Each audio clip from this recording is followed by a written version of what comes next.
Lui, apparemment, il avait les pages suivantes. Ça, j'avoue que je ne comprends pas comment c'est possible, hein. Bon, alors, Mais ce enfin, que je voilà. propose, c'est qu'on donne la parole à Phaedra, Oui, Oui, qui on va nous hésite. parler en attendant que Jean-Jacques se reconnecte. D'accord, tout à Phaedra? fait. Très bonne idée. Écoutez, avec grand plaisir, enfin voilà, ok, ça va. Bah écoutez, je vais partager mon écran. J'espère que ça va marcher, à moins que ce soit l'écran de l'enfer. Attendez, hein. Hop, voilà, ma présentation est Tu là. partages tes slides? Oui, oui, tout Oui. à fait. Et cette fois-ci, c'est en français. J'en ai profité pour... Ah bah ça y est. donc, from beginning. Mets-toi en mode diapo. Voilà, ça On va comme ça, voit. hein. T'es pas en mode diapo. Voilà, Voilà, comme ça c'est Ah, bien. voilà. C'est bien. bon. Normalement, tout va bien. Donc, on y va, monsieur le professeur Couscater n'est toujours pas là? Non. Non. Bon, alors j'y vais le plus rapidement possible pour ne pas du tout empiéter évidemment sur sa présentation très intéressante. Donc voilà, donc moi je m'appelle Fedra Cluner et donc je suis la directrice générale adjointe du Centre pour la cybersécurité Belgique. Et comme monsieur Pélix l'avait introduit, nous sommes l'équivalent de l'ANSSI en Belgique. Bon, avec moins de gens, moins de moyens, mais on fait quand même des trucs assez sympas et je vais vous présenter assez rapidement ce qu'on fait. Donc, alors qu'est-ce qu'on fait? On fait. N'hésitez pas à me répondre si jamais il y a un truc, hein. C'est bon, je Ça peux va, continuer? ça Ok, va, voilà. ça. Oui, ça Donc, va. qu'est-ce qu'on fait? On fait un petit peu ce que fait une agence nationale de cybersécurité. Mais là, ça fait 10 ans qu'on existe, donc on est un tout petit peu plus jeune que l'ANSSI. Nous sommes Ouais, il y a un- l'équipe d'intervention en cas d'incident de cybersécurité, de sécurité informatique. Donc, s'il y a effectivement un cyberincident qui touche une infrastructure critique ou un opérateur NIS 2 ou une administration, c'est nous qui intervenons. Il y a un bruit de fond qui est. ouais, et puis là, moi, j'ai plus accès comme on a. Il Vous pouvez faudrait pas que les gens installer coupent vos- leur micro. Ouais, il faut que chacun coupe son micro parce que nous, on n'a plus accès pour désactiver tous les micros.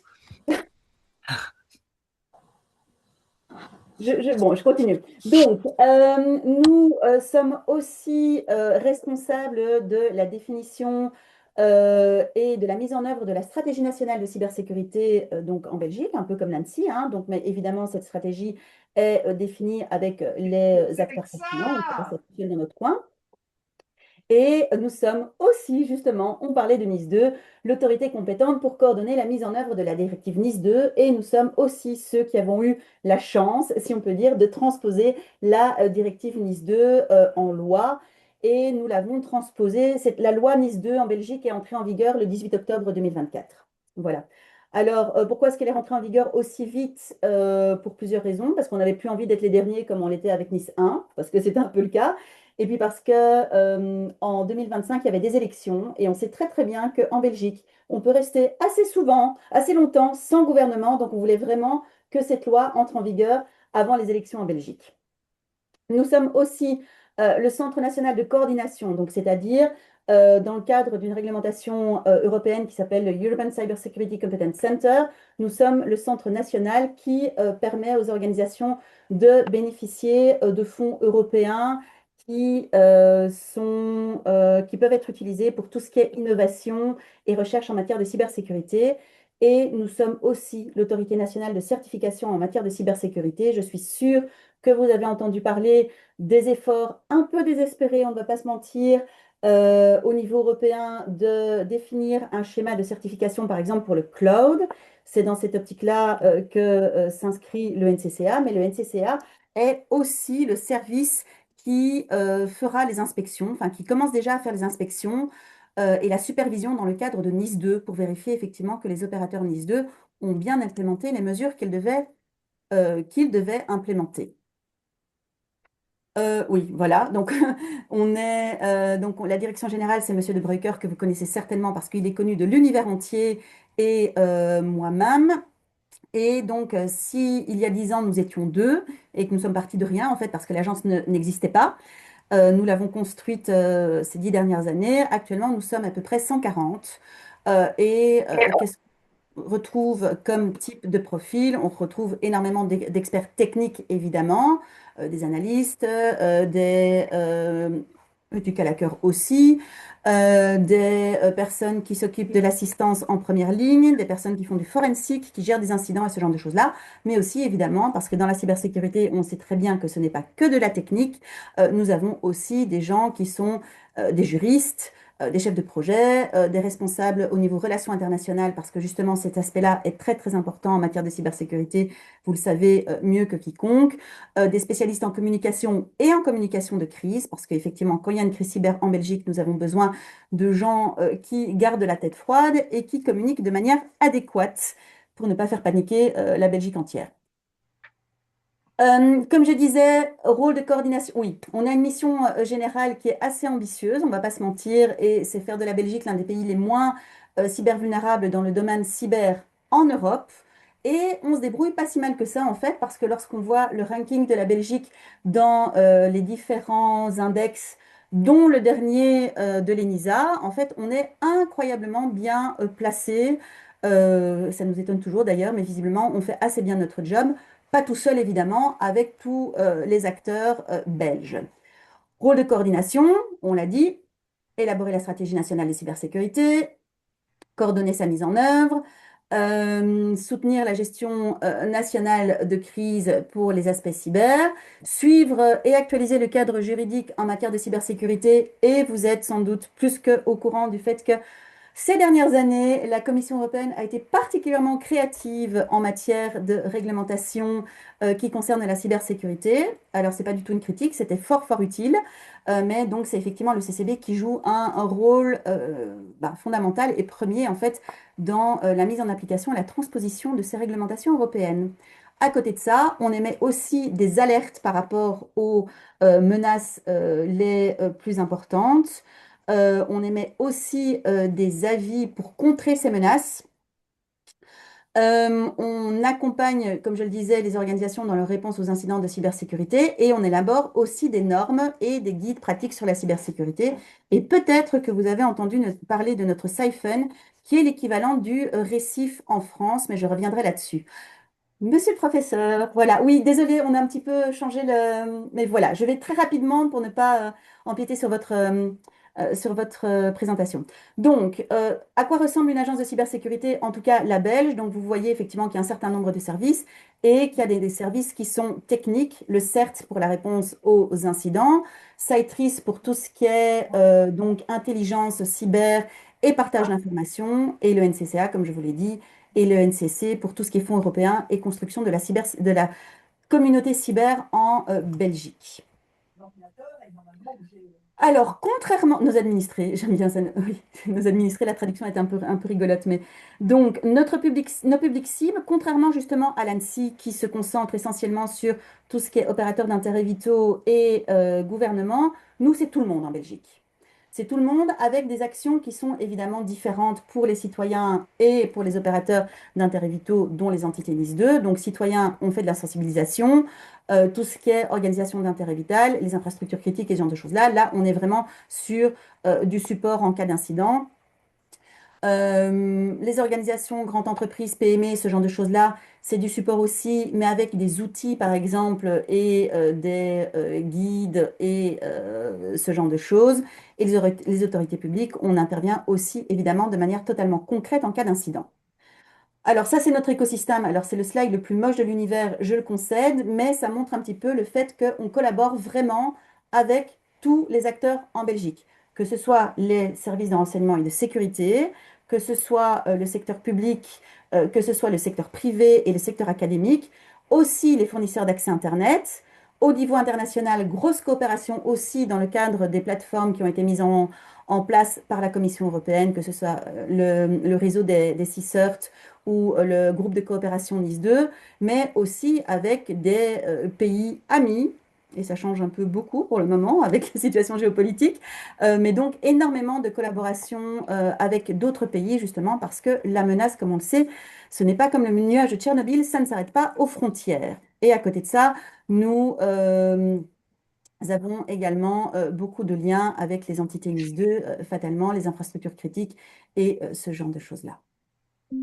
Alors, très rapidement, On a en Belgique, ça me prendra 5 minutes, pas plus, on a ce qu'on appelle le concept d'Active Cyber Protection. Donc, c'est un concept qui a été inventé par notre génial directeur général et qui a été poussé d'ailleurs dans la directive NIS 2.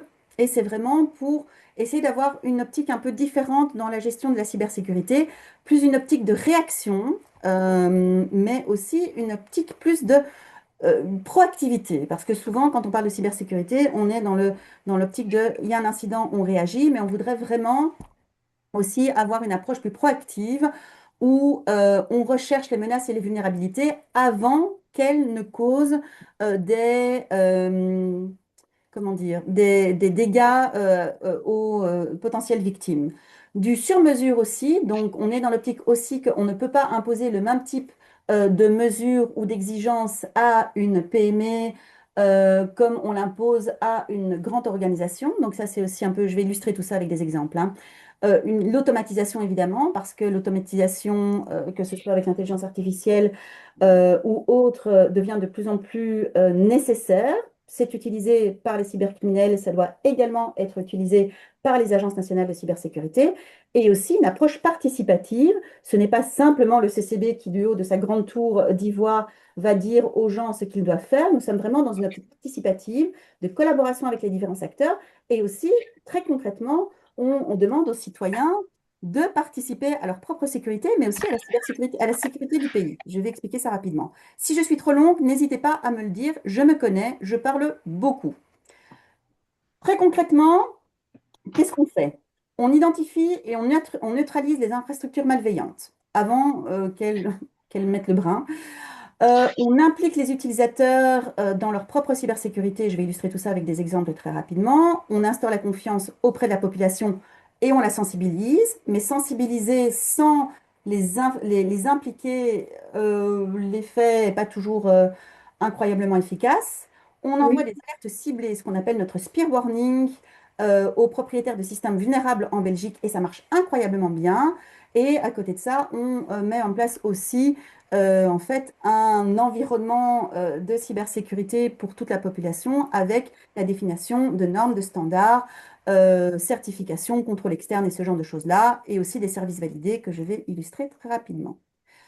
Alors, participation des utilisateurs, qu'est-ce qu'on fait? Ben, on demande aux utilisateurs depuis 2017 d'envoyer les mails qu'ils considèrent comme suspects à une adresse mail. C'est tout con, c'est un petit peu stupide, enfin ça a l'air un peu stupide comme ça, mais en 2017 on recevait quelques centaines de mails. Là, depuis le début 2026, chaque jour on reçoit 40 000 mails suspects. Et qu'est-ce qu'on fait avec ces mails suspects? On identifie les domaines qui sont malicieux. Et donc, on empêche les internautes d'aller sur des sites Internet qui sont malicieux, qui sont à l'origine de campagnes de phishing ou qui sont infectés. Pardon, oui, pardon. Quand on ne fiche pas, on entendra. On ne verra pas vos images, on entendra, mais c'est tout. C'est à moi qu'on s'adresse. Non, on ne s'adresse pas du tout à moi, je ne pense pas. Donc, ça, c'est notre warning page. Ça marche incroyablement bien. L'année dernière, est-ce que j'ai les chiffres? Non, je n'ai pas les chiffres, mais l'année dernière, elle a été affichée aux alentours de 185 millions de fois. Donc, c'est un truc qui est assez intéressant. On fait aussi, comme je disais, on avertit les organisations du fait qu'elles pourraient être infectées, elles pourraient être vulnérables, elle pourrait avoir des ressources qui sont compromises et on les avertit aussi du fait qu'il y a des identifiants qui circulent sur le dark web qui les concernent. Comment est-ce qu'on fait ça? On a énormément de sources d'informations, mais on a aussi le droit, et ça c'est assez exceptionnel je pense, de scanner de manière non intrusive l'Internet belge pour pouvoir effectivement identifier les systèmes qui sont problématiques. Alors comment est-ce qu'on prévient les organisations qui sont infectées ou vulnérables? On le fait par mail, on le fait par téléphone, mais on le fait aussi par courrier. Alors cette méthode très old school marche très très bien parce qu'on se rend compte effectivement que quand les organisations reçoivent un courrier signé par notre directeur général avec sous l'autorité du Premier ministre, en général, ils prennent des mesures. Et on voit effectivement que les systèmes qui ont été identifiés comme vulnérables, quelques jours plus tard, ont été mis à jour ou ont pris les actions nécessaires. À côté de ça, Et je sais très bien que dans l'Assemblée, il y a certaines personnes qui aiment beaucoup notre Siphon et qui l'utilisent aussi. Nous avons donc défini un référentiel de sécurité, donc notre Siphon, qui se base sur notre expérience en tant que CERT national, mais aussi sur les normes et standards que l'on connaît tous, le NIST, l'ISO 27001, les SysControl et ce genre de choses-là. Et on l'a décliné en 4 niveaux différents pour pouvoir permettre aux organisations d'augmenter leur cybersécurité de manière pas à pas en définitive, et ça marche assez bien, et ça marche tellement en fait que ce framework de sécurité a été adopté par d'autres pays européens. Donc nous avons actuellement l'Irlande, Malte et la Roumanie, et pas la France, qui l'ont adopté, et au niveau européen, on parle d'une reconnaissance de Siphon par les différents États membres pour pouvoir faciliter l'implémentation de NIS 2, parce qu'on demande aussi aux entités NIS 2 de respecter ce référentiel de sécurité. Et à partir du moment où elles respectent ce référentiel de sécurité, elles sont présumées conformes à la loi NIS 2. C'est accompagné de tout un tas d'outils en fait qui permettent effectivement aussi aux organisations d'évaluer leur maturité en matière de cybersécurité, ce genre de choses-là, et ça marche plutôt bien. Et on a aussi beaucoup de support pour les organisations, qu'elles soient publiques et privées, justement, pour les aider à se sécuriser, parce qu'au CCB, on n'est pas uniquement dans une optique, tellement pas dans une optique de sanction ou de coercition, mais on est vraiment dans une optique de support, même si nous sommes l'autorité qui faisons la séparation. Pardon. C'était moi cette fois-ci. Donc voilà, et on offre beaucoup de support aux organisations pour les aider à se sécuriser pas à pas, pour leur dire comment commencer, où commencer, leur dire quoi faire avec, par exemple, des modèles de politique, avec effectivement notre framework de sécurité, avec des webinaires et des vidéos, avec aussi des outils sur notre portail Siphon Web at Work qui leur permettent vraiment de mesurer leur cybersécurité de manière très concrète et de recevoir aussi des alertes si jamais elles sont vulnérables ou infectées. Et à côté de ça, on a aussi une optique de service validé où on a une extension dans le browser qui permet en fait d'identifier les sites qui sont dignes de confiance ou pas. Donc, c'est notre extension Siphon Web. Ça marche uniquement pour la Belgique pour le moment, même si évidemment, on y a ajouté les grands sites B2B et ce genre de choses-là. Et ça permet de donner aux internautes un degré de confiance sur les sites qu'ils vont visiter. Si c'est vert, ils peuvent faire ce qu'ils veulent. Si c'est rouge, on leur conseille de fuir très vite. C'est pas très. Et voilà, en gros, ce qu'on fait très rapidement au CCB pour toutes les organisations belges. Et voilà. Est-ce que je suis restée dans les temps ou est-ce que j'ai dépassé? Merci Fedra. Merci Fedra. Je ne sais pas si vous m'entendez. Moi, j'ai plus accès à, j'ai plus accès à rien en fait, à part vous parler. Donc Attendez, je sais pas. j'arrête de partager. Non. Hop, voilà. Merci. Jean-Jacques, on va peut-être vous laisser reprendre la parole et faire le partage d'écran. Enfin, moi, je peux plus rien manipuler. Là, c'est bloqué. Jean-Jacques, tu peux te connecter? Le micro est désactivé pour Jean-Jacques. Béatrice, tu pourrais peut-être te déconnecter et te reconnecter. Là, je vais essayer. Bon, en tout cas, là, Jean-Jacques, son micro est bloqué.